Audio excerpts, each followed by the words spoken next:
नमस्कार दोस्तों।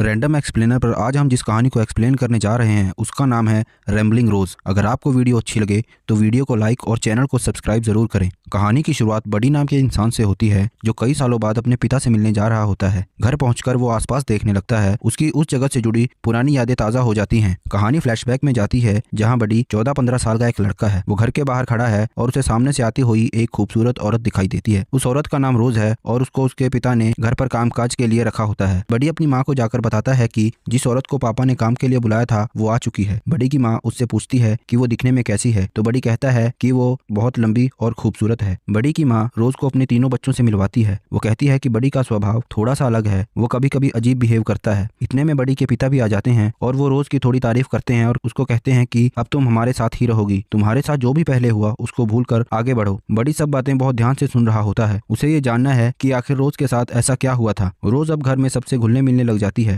वो जब बडी के भाई बहन के साथ खेल रही होती है तो बडी उसे चुपकर देख रहा होता है। उसके मन में रोज के लिए कई तरह के ख्याल आने लगते हैं। बडी और उसके भाई बहन टेबल पर फ्रूट खा रहे होते हैं। बडी रोज से पूछता है कि तुम्हारे साथ आखिर हुआ क्या था। रोज कहती है कि कुछ बुरे लोग थे जिन्होंने मेरे साथ बहुत गलत किया। शाम के समय सभी लोग एक साथ खाना खा रहे होते हैं जहाँ बडी के पिता रोज के खाने की तारीफ करते हुए उसके हिप पर एक थपकी दे देते हैं। रोज शर्माकर वहाँ से भाग जाती है। टेबल पर बैठे तीनों बच्चों को लगता है कि उनके पिता और रोज का आपस में कोई चक्कर चल रहा है। तीनों बच्चे अब रोज पर नजर रखना शुरू कर देते हैं।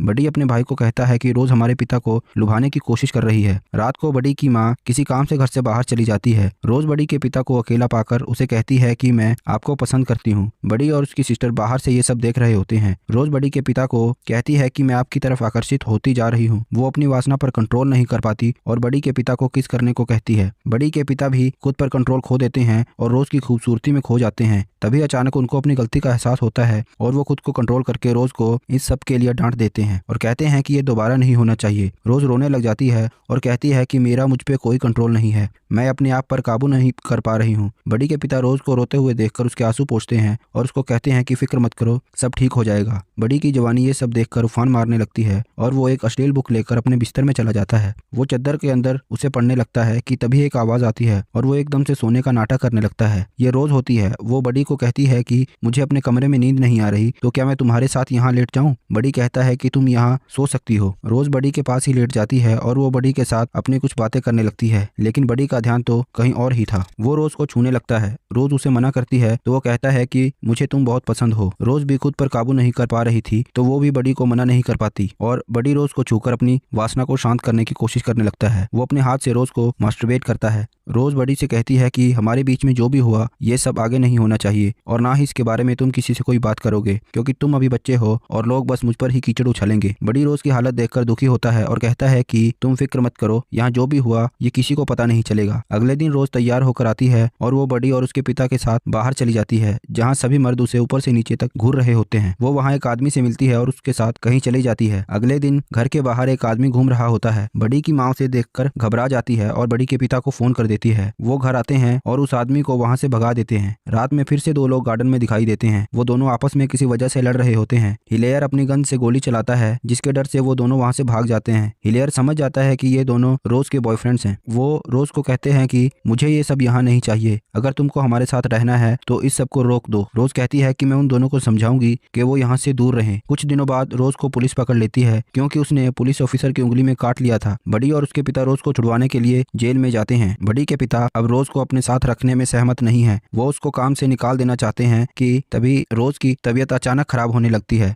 जिसके कारण उसको हॉस्पिटलाइज करवा दिया जाता है। बडी और उसका पूरा परिवार उससे मिलने जाता है। रोज की हालत में थोड़ा सुधार देख उसको घर में शिफ्ट कर दिया जाता है जहाँ डॉक्टर उसको डेली चेक करने आता जाता रहता है। रोज अब डॉक्टर को पसंद करने लग जाती है। वो डॉक्टर को सिड्यूस करने में लग जाती है। एक दिन बडी के पिता को रोज के कमरे से कुछ आवाजें सुनाई देती हैं तो वो दरवाजा खटखटाता है। रोज के कमरे से एक लड़का भागने की कोशिश कर रहा होता है जिसे बडी के पिता देख लेते हैं और वो रोज पे गुस्सा होते हैं। रोज उनसे कहती है कि मैं यहाँ सभी से प्यार करती हूँ, इसलिए मुझे काम से मत निकालिएगा। बडी के पिता कहते हैं कि इस घर में बच्चे भी हैं और ये सब देखकर उनके दिमाग पर कैसा असर होगा। अगले दिन वो रोज को कहते हैं कि मैंने तुम्हारे लिए डेयरी फार्म में एक काम ढूंढ लिया है जहाँ तुमको सैलरी भी अच्छी मिलेगी। रोज वहां से कहीं और जाना ही नहीं चाहती थी, तो वो रोने लगती है और कहती है कि मैं प्रेग्नेंट हूँ और मैं नहीं चाहती कि मेरा बच्चा एक फार्म में पैदा हो। बड़ी के पिता को रोज पर बिल्कुल भी भरोसा नहीं होता। वो रोज को लेकर उसकी सच्चाई जानने के लिए डॉक्टर के पास चले जाते हैं। डॉक्टर उन्हें बताता है कि रोज कभी माँ बन ही नहीं सकती, लेकिन उसके साथ जो पास्ट में हुआ उसकी वजह से उसको एक ऐसी बीमारी हो गई है जिसके कारण वो अपनी वासना पर चाह कर भी कंट्रोल नहीं कर सकती। वो उन्हें कहता है कि रोज का ऑपरेशन करके उसकी ओवेरी को बाहर निकालना होगा, जिसके बाद वो अपनी वासना पे कंट्रोल कर सकेगी। बड़ी के पिता तो मान जाते हैं, लेकिन बड़ी की माँ इससे साफ इनकार कर देती है। सभी घर वापस आ जाते हैं। बड़ी रोज को प्रपोज कर देता है। रोज बड़ी को कहती है कि तुम अभी एक छोटे बच्चे हो और जिस रास्ते पर तुम चलना चाहते हो इस पर हम नहीं जा सकते। रोज अब उस पुलिस वाले को डेट करने लग जाती है जिसकी उसने उंगली काटी थी। वो रोज को शादी के लिए प्रपोज कर देता है। रोज मान भी जाती है और कुछ दिनों बाद दोनों की शादी हो जाती है। बड़ी और उसकी फैमिली रोज के लिए बहुत खुश हैं कि अब वो भी सेटल हो जाएगी और एक अच्छी जिंदगी जिएगी। कहानी प्रेजेंट में आती है जहाँ बड़ी अपनी पिता से गले मिलता है और वो उनसे रोज के बारे में पूछता है। वो कहते हैं कि रोज की पिछले हफ्ते ही डेथ हो चुकी है। बड़ी ये सुनकर रोने लगता है। बड़ी के पिता कहते हैं कि तुम हौसला रखो, उसने एक बहुत ही अच्छी जिंदगी जी है। फिर वो दोनों घर की तरफ चल पड़ते हैं और फिल्म यहीं पर खत्म हो जाती है।